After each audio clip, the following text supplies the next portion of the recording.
Magandang araw sa inyong lahat. Welcome back na naman sa channel ko. Ngayon, may ibabahagi na naman ako na panibagong ritual. At kung bago lamang napadaan, ay huwag niyo pong kalimutang mag-subscribe at pindutin ang notification bell para palagi kayong updated sa mga bago kong videos. Gusto mo ba na buong magdamag siyang mababalisa at hindi mapapakali sa kakaisip sa iyo? Lalong-lalo na kung kayong dalawa ay may pinag-awayan at hindi pa rin kayo nag-uusap.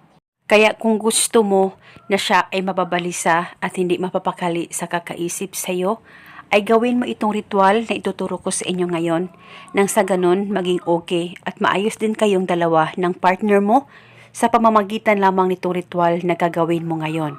Ito'y napakasimple at napaka-epektibong ritual basta buo lamang ang loob mo na gawin ito.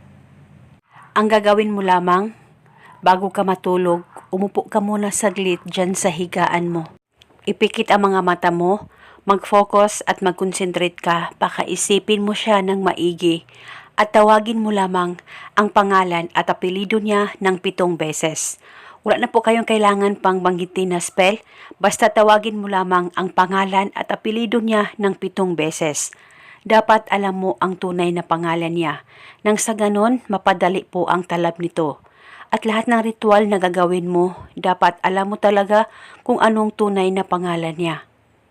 At pagkatapos mong gawin ang ritual na ito, ay paniguradong siya ay mababalisa at hindi mapapakali sa kakaisip sa iyo at ikaw lamang ang pakakaisipin niya at talagang hindi siya makakatulog dahil ikaw lang palagi ang nasa isip niya. At kinabukasan, ulitin mo lamang ang paggawa nitong ritual. Basta gawin mo lamang ito bago ka matulog at gawin ito hanggang kailan mo gusto. At kung okay na kayong dalawa ng partner mo o ng mahal mo, ay pwede mo nang ihinto ang paggawa ng ritual. At kung kayo ay may katanungan, mag-comment lang po kayo sa baba. Maraming salamat po sa panunood. May God bless us.